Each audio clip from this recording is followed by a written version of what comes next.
Zinab puri si Ray Parks, laging matigas to. Itinodang muli ni na Zinab Haraki at Bobby Ray Parks Jr., ang kanilang lambingan. Sa vlog ni Zinab na kinunan sa Japan, makikita ang panonood niya ng laro ni Ray Parks sa Dolphins Arena.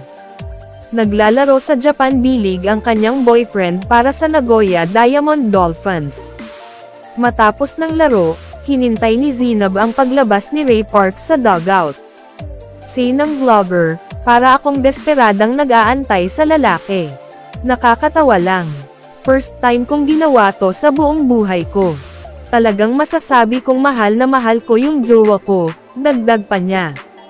Ipinakita rin ni Zinab ang mga date nila ni Ray Parks at ang pagbublower sa buhok niya ng basketbolista. Habang nagbublower ng buhok si Ray Parks, panay ang puri sa kanya ni Zinab. Sa iba napakasungit mo kaya, okay lang yun, matigas siya sa iba, sa akin malambot siya, pero laging matigas to. Ani Zinab. Nagulat si Ray Parks sa sinabi ni Zinab pero natawa na lamang siya. Sira ka talaga, natatawang sabi ni Ray Parks.